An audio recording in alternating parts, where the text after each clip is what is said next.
we're going to go. Yep. Talk us through the week.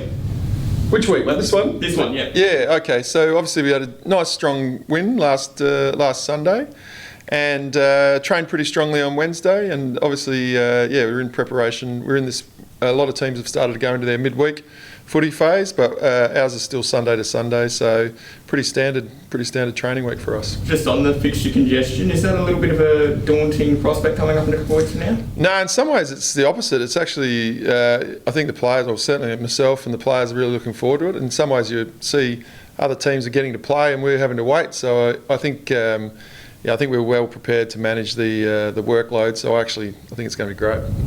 Does it change anything during the week for you guys preparation-wise when it does get to that? Once we get there, yeah, obviously we'll have to modify our training a little bit, but our main training sessions have got a fair bit of intensity in them, and so in some ways we're trying to replicate a game, so we won't have to replicate a game, we'll just play well. Can you talk us through the changes to the team this week? Yeah, so we've had obviously Eloise Jones with her Achilles tear, which is obviously pretty devastating for her and for the team as well. So that's one change, and then Keely Custerman also had an ankle which didn't quite come up, not significant, but she wasn't available. So two changes for the team. So Jess Waterhouse has been in really good form in the scrimmages and played round one, so she'll come in as a forward. And then we're going to debut Amy Boyle-Carr, so out from Ireland about maybe 8 weeks ago now. So she's played. She got to play the trial games. She's also played a number of scrimmages, and and she's learned how to kick the footy. So she's in.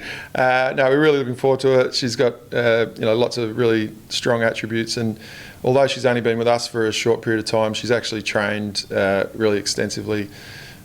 Basically, we were in contact with her all the way back through January, February. She's been playing Gaelic almost for the whole year. So in terms of her conditioning and her preparation to play the game out, she'll be no worries. But obviously it's a new sport and it's her first go, so we'll see.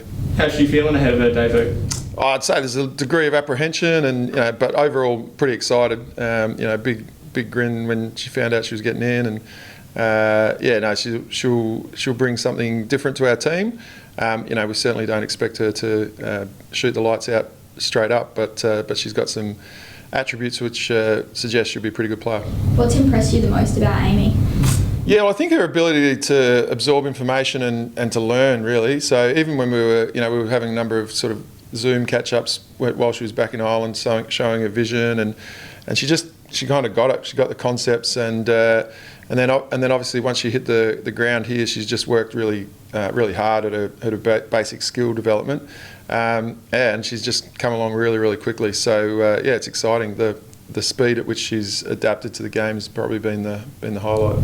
She lives with Neve. Are we going to see them either side on the weekend? Yeah, well, she'll probably spend a little bit of time on the wing. She's played half back and then also some wing through the scrimmages. So so those are the two positions where she'll play this week, and unless something different happens and we throw her forward. But I'd imagine at some point in the game we might have two Irish wingers charging around.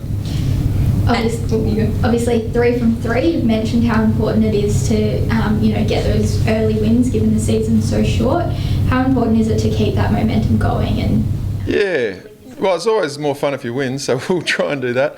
But clearly you're trying to set up the year and bank enough wins to hopefully make finals, and then also try and develop the game style so that if you are good enough to get to the final series, you're in good shape to play well. So, but yes, early wins really important. And what are you expecting from Essendon? What's it going to take to beat? Yeah, well, I think the last time we played them at Unley last year was a really tough game. Their contest stuff was really strong that day.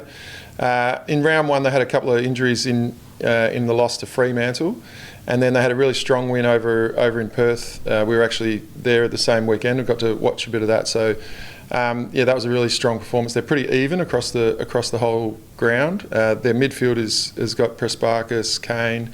Really strong ruck in Wales, and across halfback they've added Matty Gay, who's given him a lot of rebound this year. So I think it'll be a tough game. I think they'll be, as I said, well balanced, and I'd envisage it'll take 4-quarter effort to get over the line. At 3-0, you guys must feel you're a real chance for a premiership when the time comes at the end of the year. Fair way off, to be fair, but. No, we're obviously happy with the way we've started, but I'd say we've got a few hurdles to jump before we get to that point.